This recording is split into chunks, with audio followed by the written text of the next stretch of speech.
The room went quiet the second she walked in. Not the polite kind of quiet. The kind where people stop mid-sentence and look at each other, waiting to see if someone else is going to say something first. She was 26 years old. She had a duffel bag over one shoulder and a folder under her arm, and she walked like someone who had been trained to enter rooms where she wasn't wanted. Her name was Maren Cole, and she had no business being inside the Federal Cybersecurity Commission's private review chamber on a Tuesday morning in November, according to every single person already seated at that table. There were 11 of them, all men, most of them white, most of them over 50, all of them wearing the kind of suits that cost more than the monthly rent on Maren's apartment in Southeast D.C. They had been assembled by the Department of Homeland Security to evaluate a security breach that had, in the words of the internal memo, exposed critical infrastructure to unprecedented foreign intrusion. 7 power grids, 3 financial clearinghouses, 1 federal court database. The breach had happened 4 months ago.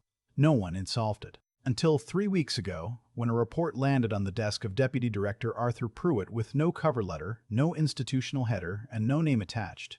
Just 47 pages of source code analysis, a complete reconstruction of the attack vector, and a proposed patch that one of the Commission's senior engineers had spent 2 days trying to break before quietly admitting he couldn't.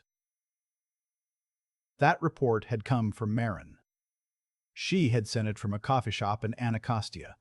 She had been eating a sandwich when she hit send. She didn't know, when she walked into that room, that Deputy Director Pruitt had spent the better part of 2 weeks trying to find out who she was. She didn't know that 2 of the men at the table had already told him, privately, that the report was probably plagiarized, that no independent analyst, no one outside a government lab or a major defense contractor, could have produced work at that level. That the most likely explanation was that someone inside the system had leaked the findings, and this woman, whoever she was claiming credit. She found out later. She always finds out later. But that morning, she set her duffel bag on the floor, placed the folder on the table, pulled out the chair at the far end, and sat down. Nobody offered her coffee. She didn't ask. Here is what you need to know about Maren Cole before this story continues. She grew up in Fayetteville, North Carolina. Her father was Army. Her mother worked night shifts at a regional hospital for 22 years. She had one older brother who deployed twice and came back different both times. She enlisted at 18. The same week, she turned down an academic scholarship to UNC Chapel Hill because the recruiter who came to her high school told her she could do both, serve and study, and she believed him. She did do both.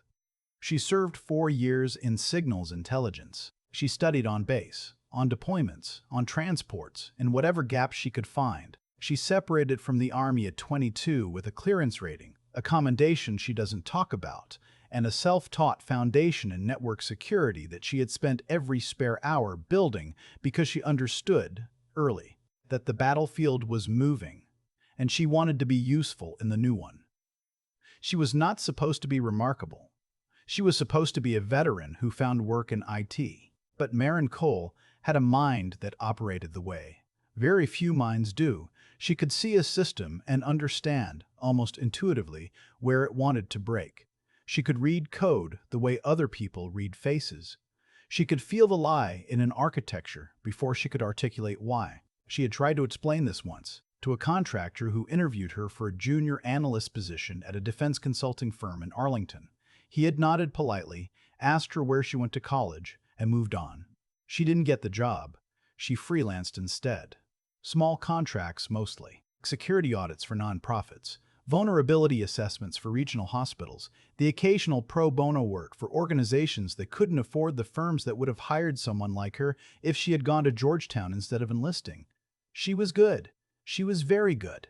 And she worked in almost complete obscurity, because the doors that open for people who look like Maren and come from where Maren comes from are not the same doors, and she had learned not to spend too much energy being angry about it.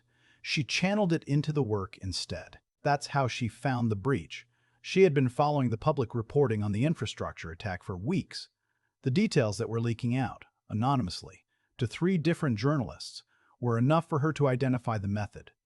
She knew the signature. She had seen a version of it in a smaller attack on a municipal water system in Georgia 2 years earlier that nobody had properly attributed. She had written a paper on it. The paper had been rejected by 2 journals and accepted by a third that almost nobody read. She built the analysis in her apartment. Took 3 weeks. Slept badly the whole time. Ate a lot of cereal and ordered delivery twice. Her neighbor's dog barked every morning at 5:15, and she started waking up before it did because her brain wouldn't stop. When she finished, she read it through 4 times. Then she sent it to the only government email address she could find that seemed like the right place to send something like this, and she went to buy a sandwich, and she ate it, and she went home, and she didn't hear anything for 11 days. Then Deputy Director Pruitt's assistant called and asked if she was available for a meeting. She said yes. She didn't ask what kind of meeting. She probably should have. The man at the head of the table was named Russell Holt. He ran the commission's technical division, and he had been one of the people who had spent the past 2 weeks telling Pruitt that the report was almost certainly not what it appeared to be. He was not cruel. That is worth saying. He was not a cruel man.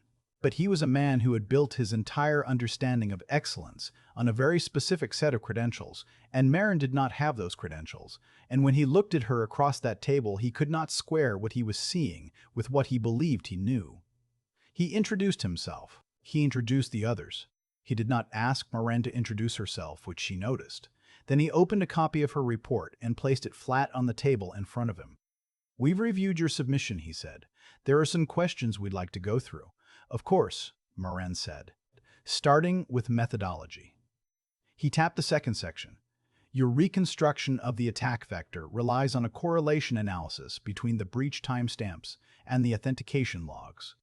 Can you walk us through how you arrived at that?" She walked him through it. She was precise. She was clear. She did not use jargon to sound impressive because she didn't need to. When she finished, Holt nodded slowly, and then he said, "The correlation you're describing, that's not a documented technique. Not in this application." "No," Maren said. "It isn't. I developed it for a paper I wrote in 2022. The underlying logic is in Appendix C of the report." There was a pause. One of the men to Holt's left, she would later learn his name was Daryl Spence, a senior advisor on contract from a defense consulting firm in McLean, leaned forward slightly. "You developed it?" "Yes." "For a paper?" "Yes."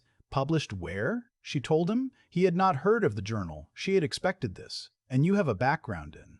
Spence glanced at something in front of him. "Signals Intelligence. Army." "That's right. No graduate degree in computer science." "No." "No institutional affiliation currently." "No." Spence sat back.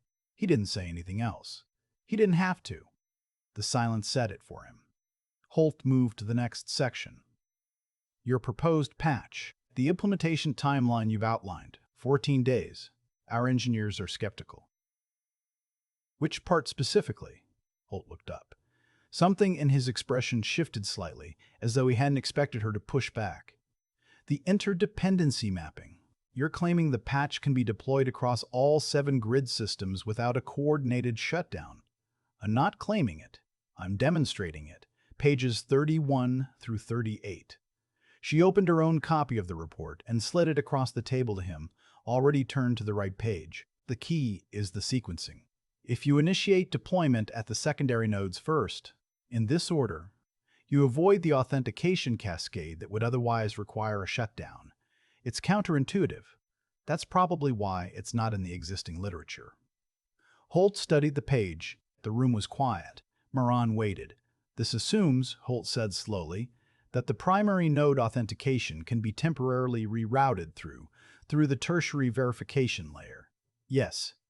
"Which is explained in footnote 42. He found footnote 42. He read it again. The man to his right. She never got his name. The whole day leaned over and read it too. Holt set the report down. He looked at Maren for a long moment. She held his gaze. She had learned a long time ago not to look away in rooms like this. Not because it was a game of dominance, but because looking away had a cost she couldn't afford. "Give us a moment," Holt said. "Take your time," she said. They took 40 minutes. She sat in a hallway outside the chamber with a cup of coffee that someone had finally brought her. Tepid, too much sugar. She drank it anyway, and she looked out a window that faced a parking structure, and she thought about her mother. Her mother, Cecile Cole, had worked 22 years of night shifts, not because she loved nights, but because the day shift positions at that hospital were filled before she ever applied. And by the time they opened up, she had built her life around the schedule she had, and she didn't see the point of disrupting it, just to prove something. Her mother never talked about proving things, but she was the person who, when Maren was 9 years old and told her she wanted to understand how computers worked, had driven 40 minutes to a library in Raleigh to find the books that the closer library didn't have. Every Saturday for a year, without being asked twice. She hadn't thought about that drive in a long time. She was thinking about it now. When the door opened, it was Pruitt's assistant who came out, not Holt or Spence. He told her they were ready for her. She finished the coffee. She stood up, straightened her jacket, picked up her folder, and walked back into the room. The temperature had changed. She felt it the way you feel a shift in weather. Not dramatic, not sudden, just a different quality to the air. Holt spoke first. "Ms. Cole, we've had a chance to work through the footnote and cross-reference it with the grid schematics our technical team has been working from. And the rerouting mechanism you've identified it's correct. We had missed it." She didn't say anything. There was nothing to say. "The sequencing logic for the patch deployment," he continued, it checks out. We'll need to model it against the live environment before full sign-off, but the theoretical framework is sound." Spence was looking at his hands. "There are going to be some follow-up questions," Holt said. "This is going to require a longer engagement. There would be compensation, obviously, and we would need to formalize." "I have a rate," Maren said. "My assistant can send it over." She didn't have an assistant. She had a friend named Deja who handled her invoicing in exchange for Maren helping with her taxes every April, which wasn't quite the same thing, but Maren had learned that the word assistant changed how people heard the sentence. "Of course," Holt said. He almost said something else. She could see him deciding not to. She gathered her folder. She stood. "One question," Spence said. He still wasn't quite looking at her. "The 2022 paper, the one where you developed the correlation method." "Yes. How long did it take you? To write it? To develop the method?" Maren thought about it. Thought about the deployment to Germany. The long stretches of downtime that weren't really downtime. The notebook she had filled with half-thoughts and diagrams that she had gone back to when she got home. The 6 months of working it out on weekends and late nights in a studio apartment in Fayetteville while her neighbor played music through thin walls. "About 2 years," she said, "on and off." She picked up her duffel bag. "It was on the table the whole time," she said. "Page 31, in case anyone wants to know." She walked out. The patch was deployed over 14 days, exactly as the report had specified. There was no shutdown. There was no cascade failure. The sequencing worked, system by system, in the order Maren had outlined on pages 31 through 38, and when the process was complete, the Commission's technical team ran 3 independent verification checks, and the same result came back all 3 times. The vulnerability was closed. Deputy Director Pruitt signed off on a formal letter of acknowledgement that went into Maren's file, a file that, until 4 months ago, had consisted mostly of her Army records and 2 moderately well-received security audits she had done for a hospital network in Virginia. The letter did not make the news. A short item in a defense trade publication mentioned that the breach had been remediated by an independent analyst working in consultation with the Commission. No name. No detail. The writer had asked for more information and been told it was under review. Maren read the item on her phone while she was in line at a grocery store. She put her phone back in her pocket and moved up in line. She did not expect anyone to notice. She was wrong about that. 6 weeks later, a journalist named Phoebe Adler sent her an email. Phoebe wrote for a publication that covered the intersection of national security and civil liberties, and she had been following the infrastructure breach since the beginning. And she had a source inside the Commission who had told her that the remediation had not come from the Commission's own technical division. The email was 3 paragraphs. It was precise, and it did not make assumptions, and it asked 2 specific questions. Maren read it 4 times. She wrote back. The piece that ran 8 weeks later was long. The kind of long that publications almost never do anymore. The kind that requires an editor who believes in it. It ran on a Thursday morning, and by Thursday afternoon, it had been shared more times than anything Phoebe had published in 4 years. It told the story of the breach. It told the story of the Commission's months of failed remediation. And it told the story of Maren Cole, Fayetteville, the enlistment, the 4 years in signals intelligence, the self-taught foundation built in deployments and base libraries and studio apartments with thin walls. The 2022 paper that almost nobody had read. The sandwich in the coffee shop. The 11 days of silence. The conference room. The 40 minutes in the hallway. Page 31. Phoebe had asked Maren, at the end of their last conversation before the piece ran, how she felt about what had happened in that room. Maren had been quiet for a moment. "I felt like I had to prove something I shouldn't have had to prove," she said. "And then I proved it. And I don't know how I feel about the order of those 2 things." Phoebe had written that down verbatim. She ran it near the end of the piece. It was the sentence that people quoted most. There were messages after that. A lot of them. From veterans, from women in cybersecurity, from people who worked in rooms where they had never quite been seen the way they knew they deserved to be seen. From a woman in Atlanta who had been doing IT security for a county school system for 11 years, and who sent a 3-sentence email that said simply, "I had almost stopped trying. Thank you for not stopping." Maren read them all. She responded to most of them. It took a long time. Holt sent an email too. It was professional and brief. He did not apologize exactly. But he said he wanted to acknowledge that the process had not been what it should have been, and that he thought the work she had done was important, and that he hoped the visibility it was getting was deserved. She read it twice. Then she wrote back 3 words, "Thank you, Russell." She didn't send it right away. She sat with it for a few minutes. Then she sent it.